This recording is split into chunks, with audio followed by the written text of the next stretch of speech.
नमस्कार। राजस्थान की तमाम फटाफट खबरों में आपका स्वागत है। राजस्थान की खबरों के लिए आपसे निवेदन कि यदि आपने हमारे चैनल को सब्सक्राइब नहीं किया है तो कृपया करके आपके अपने चैनल को सब्सक्राइब करना ना भूलें। आप सब्सक्राइब करते हैं तो हमें हिम्मत होती है सही और सच्ची खबरें आप तक पहुंचाने की, वरना मीडिया में किस तरह से खबरें आपको दी जा रही है यह आप भलीभांति जानते हैं। मीडिया में एक प्रमुख एजेंडे के रूप में आपको खबरें प्रसारित की जा रही है और किस तरह से खबरें आपको दिखानी चाहिए ये पूरी तरह से मीडिया में गायब है। तो आप उन्हीं चैनलों को बढ़ावा दें जिनमें आपके बच्चों की बेरोजगारी हो, महंगाई की बात हो या ऐसी कोई बात हो जिससे आप और आपका परिवार और आपका समाज विकास कर सके। तो इसलिए क्या है आज की बड़ी खबरें। पूर्व प्रधानमंत्री इंदिरा गांधी पर की गई टिप्पणी और 6 विधायकों के निलंबन के विरोध में सोमवार को विधानसभा पर कांग्रेस का बड़ा प्रदर्शन के लिए कांग्रेस नेता और कार्यकर्ता 22 गोदाम जयपुर के सहकार भवन के पास सुबह 10 बजे एकत्र हुए। यहां सभा करने के बाद 12:30 बजे विधानसभा के घेराव के लिए आगे बढ़े तो पुलिस ने उनको धरना स्थल से बाहर ही नहीं निकलने दिया। कांग्रेसी कार्यकर्ताओं ने बैरिकेडिंग पार करने की कोशिश की तो पुलिस दीवार बनकर खड़ी हो गई। करीब 1.5 घंटे तक जद्दोजहद चलती रही। इसके बाद पुलिस और प्रदर्शनकारियों के बीच धक्का मुक्की हुई। यह देखकर पुलिस ने वाटर कैनन से पानी की बौछारें शुरू कर दी। स्थिति को नियंत्रण करने के लिए प्रदर्शनकारियों को बैरिकेड से दूर खदेड़ दिया गया और 15 से ज्यादा कार्यकर्ताओं को हिरासत में लेकर दूर ले जाकर छोड़ दिया गया। इस दौरान सभा को कांग्रेस की सह प्रभारी पूनम पासवान, सांसद भजन लाल जाटव, आर तिवारी ने भी सभा को संबोधित किया। पुलिस ने प्रदर्शनकारियों को बैरिकेडिंग से पीछे खदेड़ा तो ये देखकर पूर्व मंत्री प्रताप सिंह खाचरेवास अग्रिम पंक्ति में आए, जिससे कार्यकर्ताओं में फिर जोश आ गया। कार्यकर्ता बैरिकेड पर चढ़ गए और उससे हटाने लगे। तभी पुलिस ने वाटर कैनन से पानी की तेज बौछारें शुरू कर दी। पानी की बौछार खाचरेवास के चेहरे पर लगी और उनका चश्मा टूटकर गिर गया। खाचरेवास ने कहा कि भजनलाल सरकार ने पूर्व प्रधानमंत्री इंदिरा गांधी का अपमान किया है। उनकी सरकार माफी नहीं मांग लेती तब तक कांग्रेस का विरोध प्रदर्शन जारी रहेगा। उन्होंने कहा कि उन्हीं की सरकार के मंत्री किरोड़ी लाल मीणा खुद का फोन टेप करने का आरोप लगा रहे हैं। राज्य सरकार को चेतावनी देते हुए कहा कि इंदिरा गांधी के अपमान का बदला लिया जाएगा। इस दौरान छोटवाड़ा कांग्रेस प्रत्याशी अभिषेक चौधरी, पीसीसी सदस्य अशोक शर्मा वैशाली नगर, पीसीसी सेक्रेटरी विजेंद्र सिहाग व वैशाली नगर ब्लॉक कांग्रेस अध्यक्ष उमराव यादव सहित बड़ी संख्या में कांग्रेसी कार्यकर्ता मौजूद रहे। पूर्व सीएम अशोक गहलोत की फोटो लगी बिजली के बिल जारी करने का मामला सोमवार को जयपुर डिस्कॉम के उच्च अधिकारियों तक पहुंच गया। अधिकारियों ने इसे गंभीरता से लेते हुए मामले की शुरुआती जांच के बाद सुपरिटेंडेंट इंजीनियर ग्रामीण राजेश गुप्ता ने कार्यालय सहायक अभियंता O&M कुंडा की ढाणी में कार्यरत तकनीकी सहायक द्वितीय एवं फीडर इंचार्ज रवि कुमार बुनकर को निलंबित कर दिया। जयपुर एयरपोर्ट पर 1 मार्च से प्रयागराज की दोनों फ्लाइटें बंद होगी। एयरपोर्ट से मिली जानकारी के अनुसार जयपुर से प्रयागराज के लिए स्पाइस जेट एयरलाइंस की दो फ्लाइट संचालित हो रही है। इसमें सुबह 7:30 बजे की फ्लाइट SG 2963 और शाम 5:05 बजे की फ्लाइट SG 2965 शामिल है। करीब सवा महीने पहले संचालित हुई दोनों फ्लाइटों के लिए एयरलाइन ने यात्रियों से जमकर किराया वसूला है। आप किसी की शिकायत भी नहीं कर सकते, चाहे टूटी कुर्सी हो, चाहे किसी भी तरह का कोई कमी हो। महाकुंभ के दौरान यात्रियों से सामान्य से 5 गुना तक अधिक किराया लिया गया। स्पाइस जेट ने एक टिकट 37,000 रुपए तक में बेची है। यानी आप विदेश यात्रा करें तो वो सस्ती है, उससे 5 गुना तक सस्ती है, लेकिन यहाँ 37,000 रुपए तक का टिकट बेचा गया। इसी प्रकार आप किसी को शिकायत भी नहीं कर सकते हैं, क्योंकि अभी भी 2 मंत्रियों के मामले सामने आए जब उनको टूटी हुई कुर्सियां मिली। माध्यमिक शिक्षा बोर्ड अजमेर की ओर से आयोजित राजस्थान अध्यापक पात्रता परीक्षा यानी रीट 2024 का आयोजन 27 व 28 फरवरी 2025 को 3 पारी में किया जाएगा। जयपुर शहर के 233 परीक्षा केंद्रों पर कुल 2,70,018 अभ्यर्थी पंजीकृत है। कलेक्टेड डॉक्टर जितेंद्र कुमार सोनी परीक्षा आयोजन को लगातार मॉनिटरिंग कर सभी अधिकारियों को निर्देश दे रहे हैं। जिला परीक्षा संचालन समिति के नोडल अधिकारी व ADM ईस्ट गोपाल सिंह शेखावत ने बताया कि कलेक्ट्रेट के कमरा नंबर 116 में एक नियंत्रण कक्ष की स्थापना की गई है। नियंत्रण कक्ष का संचालन 25 फरवरी सुबह 6 बजे से 28 फरवरी 2025 को परीक्षा समाप्ति पश्चात परीक्षा सामग्री जिले से रीट कार्यालय अजमेर के लिए रवाना होने तक संचालित रहेगा। राजधानी जयपुर में फिर से मौसम बदलने लगा है। 24 घंटे में दिन रात के तापमान में 1 से 1.5 डिग्री की बढ़ोतरी हुई। इससे अधिकतम तापमान 29.5 और न्यूनतम 14.9 डिग्री सेल्सियस तक पहुंच गया। धूप में तेजी होने से दिन में गर्मी का एहसास हुआ। फिलहाल मौसम शुष्क बना हुआ है और तापमान सामान्य से ज्यादा है। हालांकि सुबह शाम हल्की अभी भी ठंड पड़ रही है। मौसम विभाग के अनुसार दिन रात के तापमान में करीब 15 डिग्री का अंतर है। मौसम केंद्र अगले 48 घंटों के दौरान तापमान में 2 से 4 डिग्री सेल्सियस तक बढ़ोतरी होने का अनुमान है। इस दौरान मौसम शुष्क रहेगा और तेज धूप रहेगी। 27 फरवरी से प्रदेश में एक पश्चिमी विक्षोभ के सक्रिय होने के अनुमान है। इससे प्रभाव से बादल छाएंगे और कहीं कहीं हल्की बारिश या बूंदाबांदी हो सकती है। इस सिस्टम का असर 1 मार्च तक रहने की संभावना। इसके बाद फिर पारे में बढ़ोतरी होने का अनुमान है। राजस्थान कर्मचारी चयन बोर्ड की ओर से वाहन चालक भर्ती के लिए 27 फरवरी से ऑनलाइन आवेदन की प्रक्रिया प्रारंभ होगी। अंतिम तिथि 28 मार्च है। ये भर्ती 2756 पदों के लिए होगी। इसमें 2602 पद नॉन टीएसपी के और 154 पद टीएसपी के हैं। आवेदन की प्रक्रिया पूरी होने के बाद बोर्ड की ओर से 22 से 23 नवंबर को भर्ती परीक्षा का आयोजन होगा। बोर्ड ने इस भर्ती का नोटिफिकेशन दिसंबर में ही जारी कर दिया था। नोटिफिकेशन के साथ इस भर्ती का सिलेबस और परीक्षा स्कीम भी जारी कर दिए गए थे। वाहन चालक भर्ती परीक्षा में 2 घंटे का 200 अंकों का पेपर होगा। इसमें 120 सवाल होंगे, जिनमें से अनुमानित सवालों की संख्या के हिसाब से सामान्य हिंदी के 30, अंग्रेजी के 15, सामान्य गणित के 25 और सामान्य ज्ञान के 50 सवाल होंगे। विधानसभा में सोमवार को भी सत्ता व विपक्ष के बीच गतिरोध बरकरार रहा। बाहर कांग्रेस कार्यकर्ताओं ने विरोध प्रदर्शन किया तो सदन में कांग्रेस विधायकों ने धरना जारी रखा।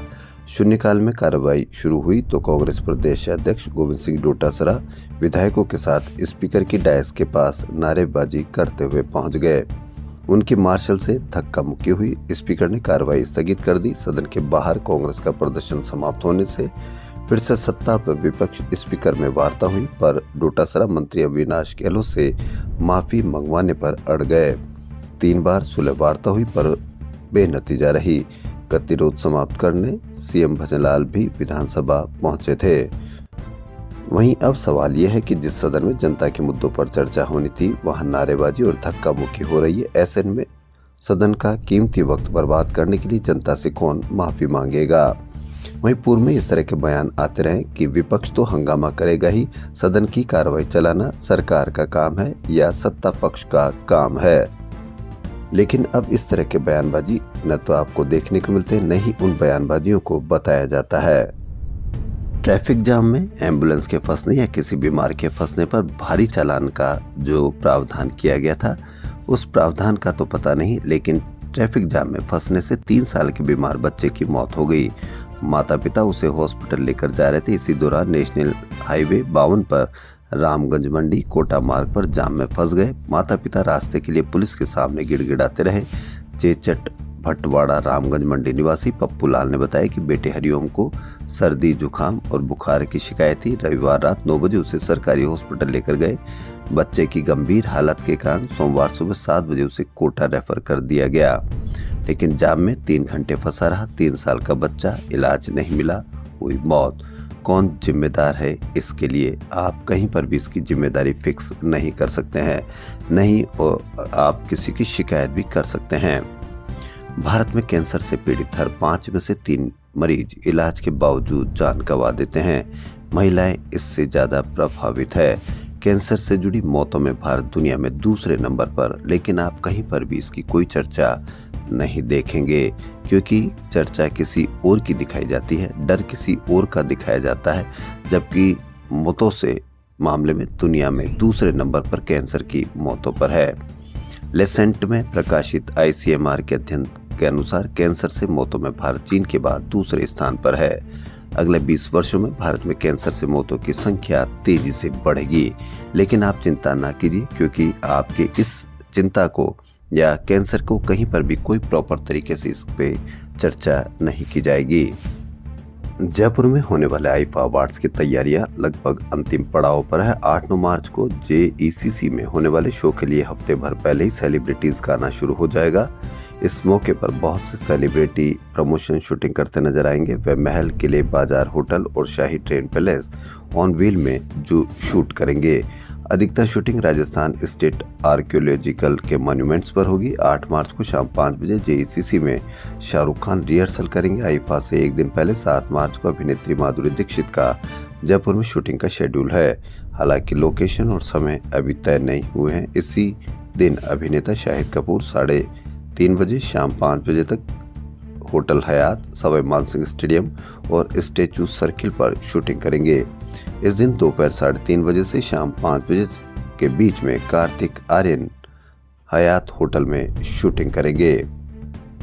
देश में होने वाले 12वें 3R और सर्कुलर इकोनॉमी फोरम की मेजबानी इस बार जयपुर कर रहा है। इसका आयोजन 3 से 5 मार्च तक राजस्थान इंटरनेशनल सेंटर में होगा।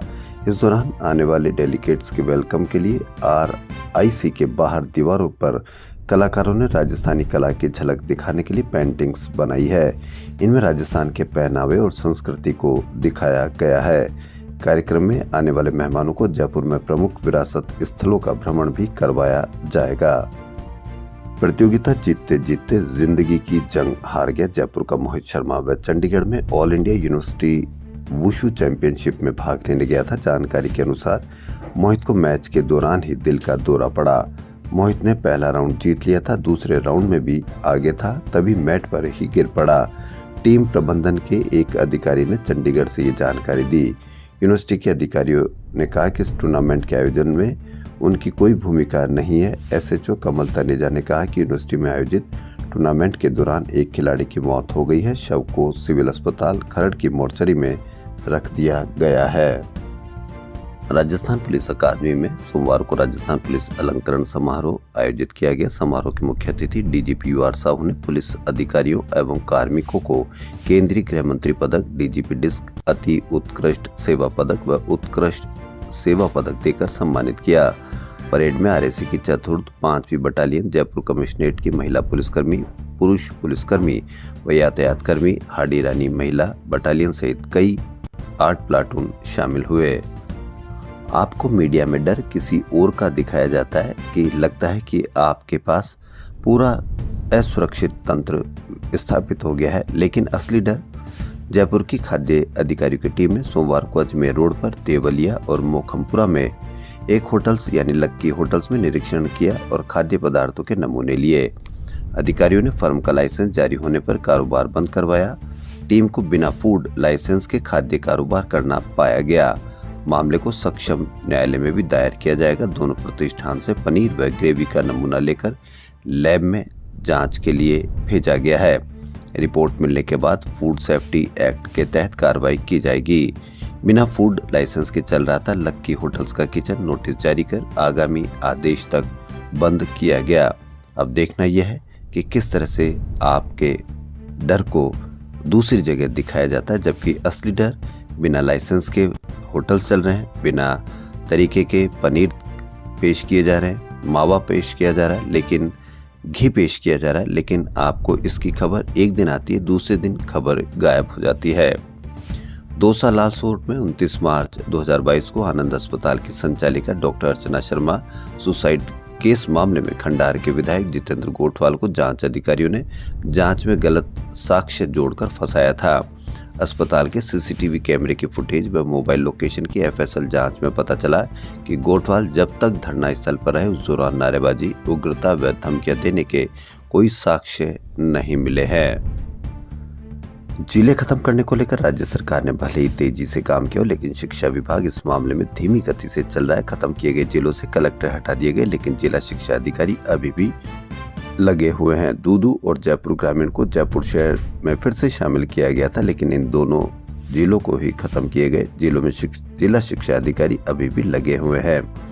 इससे शिक्षकों में असमंजस की स्थिति बन गई है कि वे अब क्या करें। पर्यटन विभाग अब राजस्थान आने वाले पर्यटकों के लिए मोबाइल ऐप तैयार करवा रहा है। इस पर्यटक ऐप के माध्यम से सैलानी सभी तरह की पर्यटन सूचनाएं और मदद भी प्राप्त कर सकेंगे। वहीं जयपुर स्थित राजस्थान स्कूल ऑफ आर्ट को विरासत म्यूजियम बनाया जाएगा। उप मुख्यमंत्री दिया कुमारी के समक्ष शासन सचिव पर्यटन रवि जैन की उपस्थिति में सोमवार को सचिवालय में ये प्रेजेंटेशन दिया गया। To kill and not to kill नाटक की शुरुआत एक सवाल से होती है कि ये कैसी दुनिया है जहां महिलाओं के खिलाफ ज्यादती और हिंसा का दौर जारी है। नाटक में शास्त्रीय युग के एक पुरुष और एक महिला पात्र की कहानी दिखाई जाती है जिन्होंने अपने लिंग के कारण शक्ति संघर्षों का सामना किया और अत्यधिक हिंसा का शिकार हुए। नाटक ने समाज के उस पक्ष को सामने रखा जिसे आमतौर पर नजरअंदाज किया जाता है। ओवलियाकुली खोडजाकुली निर्देशित और झिलमिल हजारिका द्वारा प्रस्तुत इस एकल नाटक ने दर्शकों को गहरे विचारों में डुबो दिया। अवसर था रंग राजस्थान के 90वें दिन नाटक to kill and not to kill का। नाटक के एक पितृसत्तात्मक समाज में महिलाओं के उत्पीड़न को दर्शाया और यह बताया कि कैसे मीडिया कभी कभी महिलाओं के खिलाफ हिंसा को सहानुभूति से दिखाता है। सेव अवर प्लेनेट मैसेज के साथ क्रॉस कंट्री दौड़ मिटियर स्टाइव टू रन का आयोजन हुआ। विधानसभा में गतिरोध समाप्त नहीं होने पर पूर्व डिप्टी सीएम सचिन पायलट ने कहा कि मंत्री ने जानबूझकर इंदिरा गांधी का अपमान किया। ये चाहते हैं कि विवाद पैदा करो ताकि सवाल नहीं पूछे जाए। सीएम को आकर स्पष्टीकरण करना चाहिए था। जब टीकाराम जूली, डोटासरा व राजेंद्र पारिक ने खेद प्रकट किया, इसके बाद भी सरकार के मंत्री ने खेद प्रकट नहीं किया। वहीं अजमेर जिले के किशनगढ़ विधानसभा क्षेत्र के पांडरवाड़ा गांव में एक दलित युवती की धारदार हथियार से गला रेतकर निर्मम हत्या की पड़ताल करने व पीड़ितों को सांत्वना देने के लिए कांग्रेस कमेटी की ओर से एक जांच समिति गठित की है। प्रदेश अध्यक्ष गोविंद सिंह डोटासरा ने कमेटी में विधायक इंदिरा मीणा, विनोद गोठवाल व रूपिंदर सिंह कुन्नर को शामिल किया है। ये कमेटी 3 दिन में कांग्रेस कमेटी को रिपोर्ट देगी। राजस्थान क्रिकेट संघ के चुनाव को लेकर कांग्रेस और भाजपा आमने सामने हो गए। पूर्व विधायक संयम लोढ़ा ने संघ के चुनाव का मुद्दा उठाया तो खेल मंत्री राज्यवर्धन सिंह राठौड़ ने कहा कि निर्णय पिच पर होना चाहिए। तृतीय श्रेणी शिक्षकों के तबादलों के सवाल पर राज्य सरकार की ओर से सोमवार को विधानसभा में एक बार फिर गोलमाल जवाब दिया गया। शिक्षा विभाग ने बताया कि प्रशासनिक सुधार विभाग की ओर से तबादलों पर प्रतिबंध है। जब भी तबादलों से रोक हटेगी, सरकार तृतीय श्रेणी अध्यापकों के स्थानांतरण किए जाने के संबंध में विभागीय आवश्यकता के अनुसार गुणावगुण के आधार पर निर्णय लेगी। विधायक गणेश गोगरा के नॉन टीएसपी में कार्यरत कार्मिकों का टीएसपी क्षेत्र में रिक्त पदों पर तबादलों को लेकर किए गए प्रश्न के लिखित जवाब में शिक्षा विभाग ने बताया कि सरकार का ऐसा कोई विचार नहीं है, क्योंकि नॉन टीएसपी में कार्यरत कार्मिकों का टीएसपी क्षेत्र के रिक्त पदों पर तबादला या समायोजन सामान्य प्रक्रिया के तहत नहीं किया जाता है। राजस्थान के 72 लाख किसानों के खातों में पीएम किसान सम्मान निधि में 1400 करोड़ रुपए ट्रांसफर किए गए हैं। मुख्यमंत्री भजन लाल शर्मा कृषि प्रबंधन संस्थान में आयोजित राज्य स्तरीय किसान सम्मान समारोह से वीसी के माध्यम से प्रधानमंत्री नरेंद्र मोदी के राष्ट्रीय स्तरीय कार्यक्रम से जुड़े। मुख्यमंत्री ने कृषक कल्याण की योजनाओं के तहत किसानों को चेक वितरित किए। सीएम ने कृषि विभाग की प्रदर्शनी का शुभारंभ किया। उन्होंने कृषि संबंधी विभागों द्वारा लगाई गई स्टॉल और प्रदर्शनी का अवलोकन भी किया। इस दौरान कृषि मंत्री किरोड़ी लाल मीणा भी मौजूद रहे। इस अवसर पर मुख्यमंत्री भजन लाल शर्मा ने कहा कि सरकार किसानों पशुपालकों के कल्याण के लिए कार्य कर रही है। राजस्थान के सरकारी अस्पतालों में 12 साल से काम कर रहे सरकारी फार्मासिस्टों को पिछले साल पदोन्नति मिल गई है, लेकिन साल भर बीतने के बाद आज तक 817 फार्मासिस्टों को ग्रेड प्रथम पर पदस्थापन नहीं दिया गया। राजस्थान फार्मासिस्ट कर्मचारी संघ के संरक्षक आनंद सुरा एवं प्रदेश अध्यक्ष तिलक चंद शर्मा फार्मासिस्ट ग्रेड प्रथम का पदस्थापन नहीं होने से दवा योजना की मॉनिटरिंग प्रभावित हो रही है। ऐसे में पदस्थापन जल्द करने की मांग की गई है। राजस्थान पुलिस में कांस्टेबल से लेकर सहायक निरीक्षकों की पिछले 15 साल से पदोन्नतियां नहीं हुई है। इनकी पदोन्नति की प्रक्रिया भी बहुत कठिन है। 12 घंटे या कभी कभी 24 घंटे तक की निरंतर ड्यूटी करवाने के बाद भी इनसे अपेक्षा की जाती है कि यह हर पदोन्नति में शारीरिक दक्षता परीक्षा पास करे। RUHS में पीजी एग्जाम का रिजल्ट अभी तक जारी नहीं हुआ। इससे लगभग 1500 पीजी छात्र परेशान हैं। NMC गाइडलाइन के अनुसार अब तक पीजी का रिजल्ट आ जाना चाहिए, लेकिन रिजल्ट अभी तक नहीं आया। 1500 पीजी छात्रों में से लगभग 50% छात्र ऐसे हैं जो स्पेशलाइजेशन करने के लिए दूसरे राज्यों से अपनी नौकरी से 3 साल की स्टडी लीव लेकर आए थे। इनमें से अधिकतर छात्रों का स्टडी पीरियड खत्म हो चुका है, लेकिन उन्हें डिग्री अभी तक नहीं मिली है। ऐसे में न वह अपने राज्य लौट पा रहे हैं, न ही कोई जॉब ज्वाइन कर पा रहे हैं। वहीं दूसरी ओर डिग्री न होने की वजह से फ्रेशर डॉक्टर्स को प्राइवेट हॉस्पिटल्स में भी जॉब नहीं मिल रही है। सभी छात्र एमबीबीएस हैं, लेकिन बिना स्पेशलाइजेशन डिग्री के वे कहीं ज्वाइन नहीं कर पा रहे हैं। 2-3 दिन पहले एक बोरवेल में गिरा बच्चा। पाडला गांव में खेत में बने खुले बोरवेल में गिरा 5 साल का मासूम प्रहलाद जिंदगी की जंग हार गया। 13 घंटे चले रेस्क्यू ऑपरेशन के बाद बच्चे को सोमवार तड़के 3:45 पर निकाला गया। अस्पतालों में डॉक्टरों ने मृत घोषित कर दिया। बच्चे के मुंह पर मिट्टी गिरने से उसकी मौत हो गई। शनिवार को प्रहलाद 300 फीट खुले बोरवेल में गिर गया और 32 फीट पर फंस गया था। कहीं पर भी बोरवेल की ऐसी खबर देखें या बोरवेल को खुला देखें तो उनसे निवेदन है, जो भी उनके मालिक है उस बोरवेल को ढके, क्योंकि और कोई दूसरा बच्चा उस पर नहीं गिर सकता, बल्कि आपका ही कोई मासूम उस बोरवेल में गिर सकता है। सरकार के द्वारा इतना प्रचार प्रसार किया गया कि कहीं पर भी खुले बोरवेल दिखे तो उसको ढके, लेकिन आम जनता जब तक उसका साथ नहीं देगी, जब तक आम जनता उसमें भागीदार नहीं बनेगी, इसी तरह के मासूम के गिरने की खबरें आती रहेगी, जो पूरे प्रदेश को झकझोर करके रख देती है। रोज प्रतिदिन महीने 2 महीने में इस तरह की घटना आना ये बहुत शर्मनाक बात है। बाड़मेर शहर में इंस्टाग्राम पर लाइव आकर ई मित्र संचालक प्रवीण कुमार ने आत्महत्या कर ली। दैनिक भास्कर की बड़ी खबर, डीग जिले में जेवीबीएनएल के पहाड़ी कार्यालय में 45 ट्रांसफार्मरों के कथित चोरी होने और फर्जी 11 ट्रांसफार्मर के आवंटन का मामला सामने आया है। पहले गड़बड़ झाला करीब 25 लाख कीमत के 45 ट्रांसफार्मरों के गायब होने का है, जिससे अधिकारी को ही इसका पता 2 महीने बाद नवंबर 2022 में चला। बिजली विभाग में घोटाला, नाम परिवर्तन के पत्र में फर्जीवाड़ा कर आवंटित कर दिए गए 11 ट्रांसफार्मर। पहले भी 25 लाख कीमत के 45 गायब हो चुके हैं। ये बड़ी खबर दैनिक भास्कर की। राजस्थान की खबरों में फिलहाल इतना ही। यदि आपको हमारा चैनल पसंद आए तो लाइक, सब्सक्राइब और शेयर अवश्य करें। धन्यवाद।